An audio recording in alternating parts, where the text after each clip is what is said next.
നെയ്യാർ ഡാമും കഴിഞ്ഞ് നമ്മൾ ഷോളയാർ ഡാം എത്തിയപ്പോഴത്തേനും നല്ലവണ്ണം തന്നെ ഇരുട്ടിയിട്ടുണ്ടായിരുന്നു കേട്ടോ. എങ്കിൽ തന്നെയും ആ ചെറിയ പാലത്തിന്റെ മേളിൽ നമ്മൾ വണ്ടി ഒന്ന് നിർത്തി ഒന്ന് ഇറങ്ങി. അധികം വെട്ടമൊന്നും അവിടെ ഇല്ല.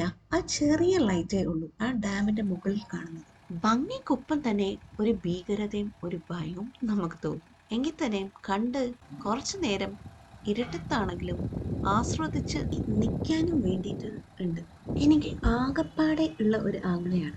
അവൻ പറഞ്ഞു, ഷോ ഭയങ്കരമായിട്ടുണ്ടല്ലേ, നമുക്ക് തിരിച്ചു വരുന്ന വഴി ഇതുവഴി വരാം, അപ്പൊ നമുക്ക് പകല് ശരിക്ക് കാണാം എന്ന് പറഞ്ഞു.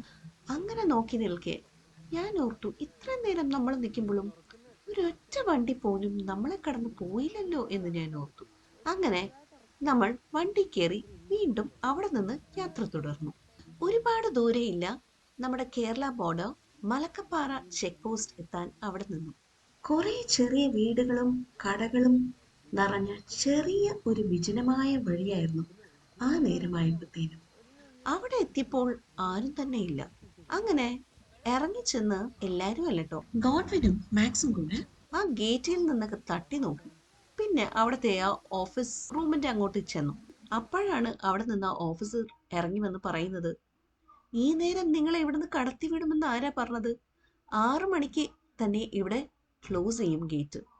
2 വീലേഴ്സ് ആണെങ്കിലോ 4 മണിക്ക് ശേഷം കടത്തിവിടില്ല എന്ന്. അയ്യോ, അന്നാ ആ തമിഴ്നാട്ടിലെ ചെക്ക് പോസ്റ്റുകാര് നമ്മളെ അവിടുന്ന് കടത്തിവിടുമ്പോൾ അതൊന്ന് പറയണ്ടേ, ഞങ്ങൾ ഇവിടെ കടത്തിവിട്ടാലും അപ്പറേ നിങ്ങളെ കടത്തിവിടില്ല എന്ന്. ആഹാ, ഇദ്ദേഹം ശക്തമായി പറഞ്ഞു, ഞാനിവിടെ എന്തായാലും നിങ്ങളെ കടത്തിവിടില്ല. എന്റെ ജോലി പോകും എന്ന് മാത്രമല്ല, ഇവിടെ ഈ ഗേറ്റ് തുറന്നാൽ ഇനി അങ്ങോട്ട് 60 കിലോമീറ്റർ നല്ല ഡീപ്പ് ഫോറസ്റ്റ് ആണ്. വന്യമൃഗങ്ങൾ വന്നാലും വണ്ടി ഒന്ന് ബ്രേക്ക് ഡൗൺ ആയി പോയിട്ടുണ്ടെങ്കിൽ തന്നെ ഒന്ന് പുറത്തേക്ക് ഇറങ്ങി നോക്കാൻ പോലും കഴിയില്ല.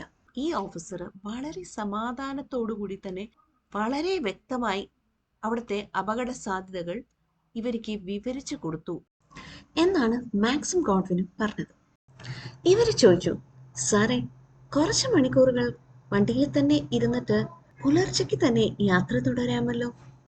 നമ്മുടെ വണ്ടിയാണെങ്കിലും നിർത്തിയിട്ടിരിക്കുന്നത് ആ ഓഫീസ് കോമ്പൗണ്ടിന്റെ തൊട്ടടുത്തുള്ള ഒരു ഇടവഴിയിലാണ്. അപ്പോ അയാള് പറഞ്ഞു, ഇതുവഴിയാണ് ആന കൂട്ടത്തോടെ വരുന്നത്. കാരണം ഇവിടെ ഒരു പ്ലാവുണ്ട്, അവിടുന്ന് ചക്ക കഴിക്കാനായിട്ട് ആന വരുന്നത് ഇവിടെ ഒരു സ്ഥിരം പരിപാടിയാണ്. അതുകൊണ്ട് വണ്ടിയിലാണെങ്കിൽ പോലും നിങ്ങൾക്ക് ഇവിടെ ഇരിക്കാൻ പറ്റില്ല എന്ന് അയാള് ഉറപ്പിച്ചു പറഞ്ഞു. This is Godsy signing off. കഥ തുടരും.